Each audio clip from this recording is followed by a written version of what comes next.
Vincenzo's Go Crypto Investing, and this is a very important thing to remember with all the regulatory things that are coming out from the United States government around the world. They have a negative effect the more governments regulate the crypto industry than they do beneficial. And this is one of the things that's very important that you must pay attention and keep up to date on all the new regulatory things coming out, especially in the United States. Take a listen. Companies in the world also working with the US government did an analysis. And what they found is that only 10% of the transactions in Tornado Cash were used for hacks and illicit activity, which means that 90%, or let's say there were some other shady areas. So let's say 80% were used for perfectly normal privacy transactions that you and I have a right to make. And so what actually happened here was the US government sanctioned a protocol that is being used 80% for good or for completely legal stuff and 20% for illegal stuff. Now, there is another protocol that you and I use every single day. That protocol is called Cash. What percentage of Cash is used for illicit activities versus non-illicit activities? There is a number there.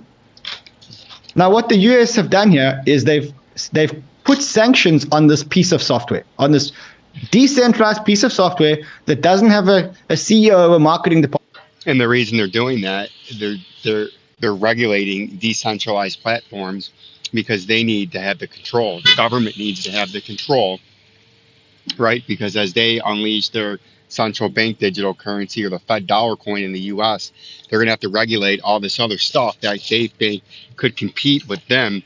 So therefore, they have total control over all the payment systems. I mean, it's just a piece of software. It's like the internet. It's like the US government saying, we are putting sanctions on the internet. By putting sanctions on it, what they mean is that Which around the world, there are sanctions on the internet all over the place. China, a lot of the Middle Eastern countries, right?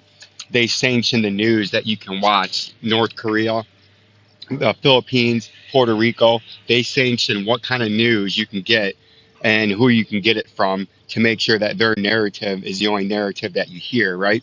You get sanctioned on the internet in the United States too. It's just not by law. If you try to find articles from other countries to get their perspective on it, if it's opposing to what the U.S. is, you got to go through 10,000 articles buried 38 pages in to try to find those articles. But around the world, the internet is heavily sanctioned, and crypto is about to be heavily sanctioned. Person may deal with this protocol in any way unless they've got the permission of OFAC to actually deal with this protocol. So what is the result? Well, the first thing is, if you use the protocol and you got money in your account coming out of the protocol, and now you want to use an exchange, the exchange has turned around and said, hold on a second, we can't deal with you because you dealt with a sanctioned party. And so... Did you hear what he just said there? Because of these new regulations, exchanges will not let you use and put your money on crypto sites and exchanges due to the new law because you were using this service that they're talking about. And that's how easy it is that they can make your crypto be useless, right? By these regulatory things that they're putting out. Pay attention. What we're starting to get is we're starting to get a whole lot of protocols blocking addresses that received money from Tornado Cash. To make matters worse, what people have started to do is to take high-profile names and to send their money from Tornado Cash. Just to imagine, I sent you, Michelle, I sent you and Steve money from Tornado Cash. I sent you without you asking, without you even knowing. I sent you money from Tornado Cash. Now all of a sudden, an exchange or a DeFi protocol looks at this and says, "Oh, hold on, I can't deal with Michelle because she dealt with Tornado Cash." Yeah. But you didn't even ask for the money. So any wallet address that interacts with Tornado Cash is now at risk of violating US sanctions and all the penalties that go along with that. Yes, very much so. And even worse, and to me the worst part of it is that in Holland, a developer was arrested because he wrote Tornado Cash. He wrote an application that was 80% used for good and, by the way, 20% used for illicit activities. See that? It's not just the United States, it's around the world that they're willing to throw you in jail as these new regulatory things come on.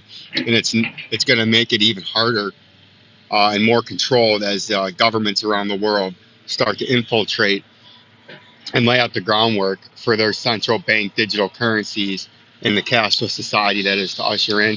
Stay tuned. On our next episode here of Vincenzo's Gold Crypto Investing, we're going to go over the XRP price, the Bitcoin price, the XLM, and the Dogecoin. Stick around. Where you like, subscribe, and share. Remember to hit that subscribe button, the bell notification, smash those like buttons. Let's try to get 100 likes. That helps push us through the YouTube algorithm. Share this far and wide through all your social media sites and platforms that you use to try to spread the message of old Vincenzo. Use those links down below that help support the channel, right? As a free channel, that's the way that we generate income. By you using my links to phenomenal products that I believe you should have and that I also do use in my everyday life, like the Nano Ledger crypto hard wallet, the best crypto hard wallet on the market. If you don't have your crypto off the exchanges and in your hard wallet, you don't own the crypto, and you are a potential target for cryptocurrency hackers to steal your money out of your wallet on these exchanges, just like the Solana one, the most recent one, where lots and lots of money was stolen, and in some cases they did refund their money by getting the money back or whatever they did. But you don't have to worry about that because you can't be a victim of online theft on your crypto wallets if you keep it in a hard wallet, right? Use that link down below. If we look at the Bitcoin price, you can see we're still consolidating in this range. So we got right now, you got your little uptrend here in this consolidation. You're kind of like this, right? Several points of contact. Oops, we don't want to move that. That's why we always lock these. We're going to go back in here and lock this. Lock. You can see that's kind of your uptrend there. And as we've been talking about, if you're today, what you could do is you can come into this and get rejected off of here. That's major upper resistance, kind of like that hook-nosed Jew bearish reversal.